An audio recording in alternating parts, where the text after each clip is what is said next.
बहुत समय पहले की बात है। भीमा नाम का आदमी तबला बजाने में बहुत ही मशहूर था। उसकी तबला बजाने की प्रशंसा दूर दूर तक फैली हुई थी। गांव में जब किसी के घर कोई भी खुशी का कार्यक्रम होता तो सब भीमा को ही तबला बजाने के लिए बुलाते थे। एक दिन की बात है, भीमा जामपुर के गांव में तबला बजाने के लिए गया। वहाँ के लोगों को उसका तबला बजाना बहुत पसंद आया। अरे भीमा, तुम तो बहुत अच्छा तबला बजाते हो, मन खुश कर दिया, थोड़ा और बजाओ। जी शुक्रिया, अभी बजाता हूँ। वाह भीमा, वाह भाई वाह। सब लोग खुशी से भीमा को पैसे देते हैं। भीमा खुश होते हुए सभी गांव वालों से पैसे ले लेता है और बहुत खुश होता है। आज तो तबला बजाकर बहुत ही अच्छी कमाई हो गई। घर जाकर ये सारे पैसे राधा को दूंगा, वो बहुत ही खुश होगी। घर पहुंचकर राधा, ये लो आज की कमाई। इतने सारे पैसे, अब तो हम जल्दी ही अमीर बन जाएंगे। हाँ हाँ जरूर। सबसे पहले तुम मेरे लिए सोने के कंगन बनवाना। मेरा सोने के कंगन पहनने का बहुत मन है। अच्छा बाबा, जो तुम्हारा मन हो वो बनवा लेना। और अगली सुबह भीमा फिर पास के गांव में तबला बजाने के लिए जाता है। वो गांव जाकर तबला बजाता है। सभी लोग उसके तबले की तारीफ करते हैं और उसे अच्छे खासे पैसे देते हैं। तभी गांव का मुखिया भीमा को बुलाता है। भीमा, कल मेरे घर मेरी इकलौती बेटी नीता की शादी है और तुम्हें उसकी शादी में तबला बजाना है। जी मालिक, जरूर बजाऊंगा। देखो भीमा, कल मेरी बेटी नीता की शादी है और तबला बजाने में कोई भी गलती नहीं होनी चाहिए। मेरी बेटी की शादी में दूर दूर से सभी रिश्तेदार आएंगे, समझे? मालिक, कोई भी गलती नहीं होगी। और भीमा अपने घर की ओर चल पड़ता है। रास्ते में उसे पेशाब लगता है तो वो एक पेड़ के नीचे खड़े होकर पेशाब करने लगता है।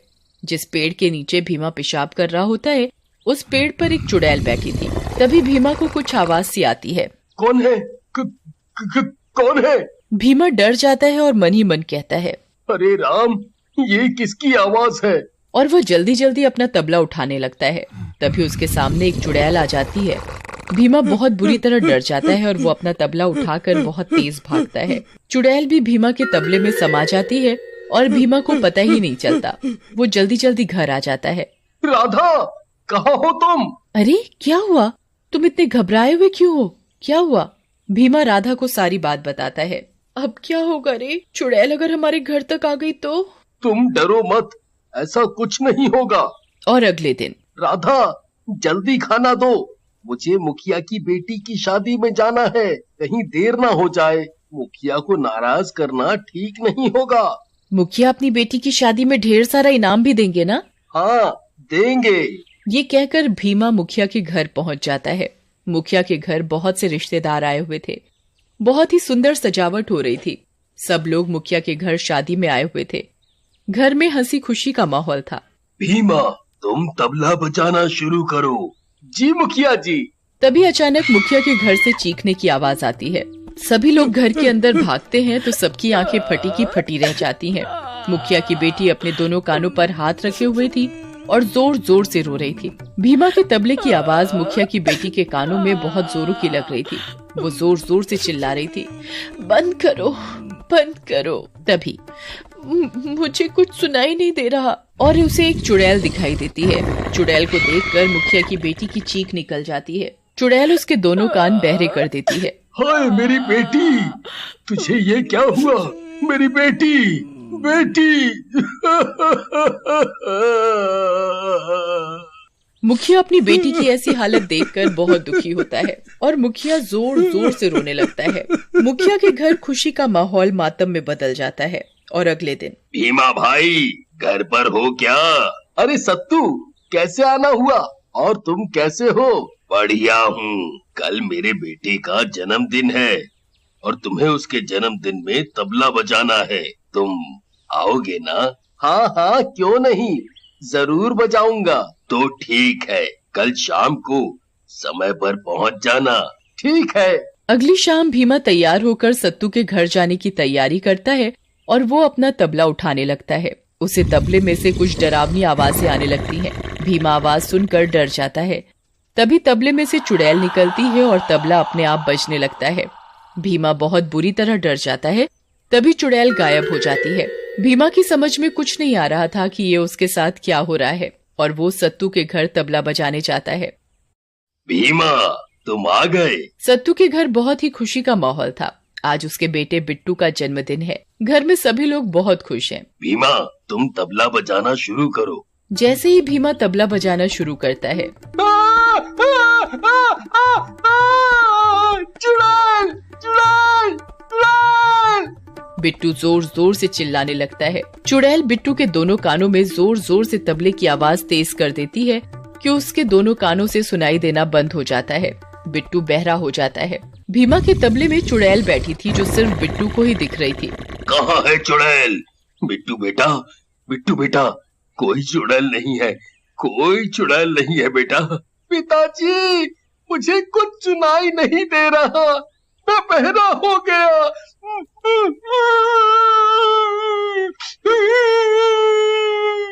बिट्टू का जन्मदिन दुख में बदल जाता है।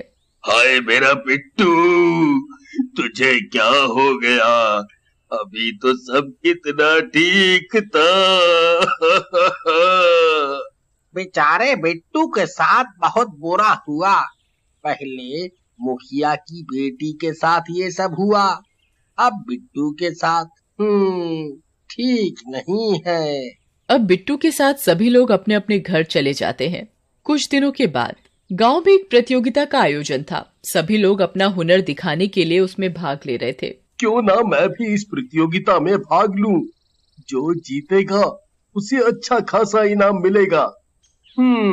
भीमा जैसे ही तबला बजाने लगता है, मंच पर बैठे सरपंच के कानों में भीमा के तबले की आवाज जोर जोर से लगने लगती है।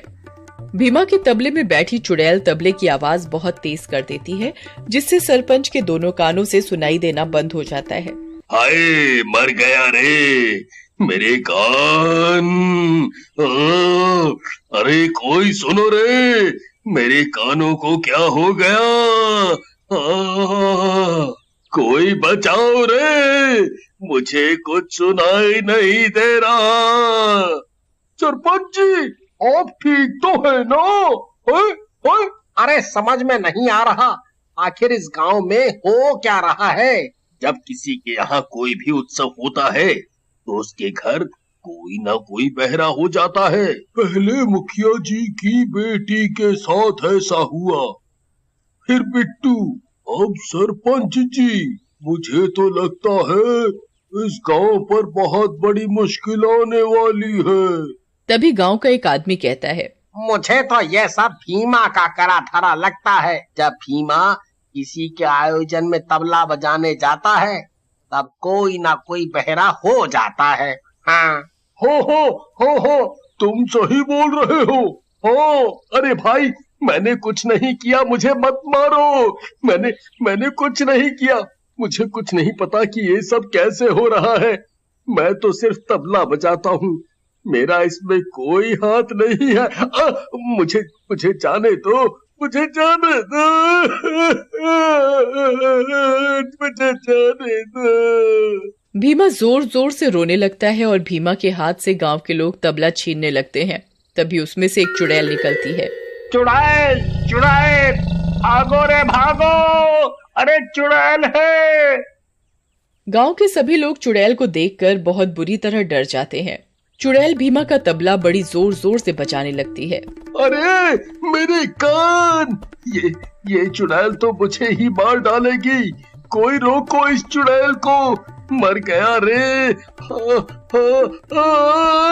ये तो मुझे बहरा करके ही छोड़ेगी। चुड़ैल और जोर से बजाने लगती है। अरे ये चुड़ैल तो हम सबको बहरा कर देगी, कुछ करो। तभी एक आदमी हिम्मत जुटाकर चुड़ैल से तबला छीनने की कोशिश करता है, तो चुड़ैल उसका गला पकड़कर दूर फेंक देती है। तभी एक आदमी एक तांत्रिक को बुलाकर लाता है और उसे तबले की चुड़ैल के बारे में सारी बात बताता है। तांत्रिक कुछ देर आंख बंद कर चुपचाप खड़ा हो जाता है। वो अपने हाथ में कुछ भस्म लेकर मंत्र पढ़ता है और वो भस्म लेकर तबले के ऊपर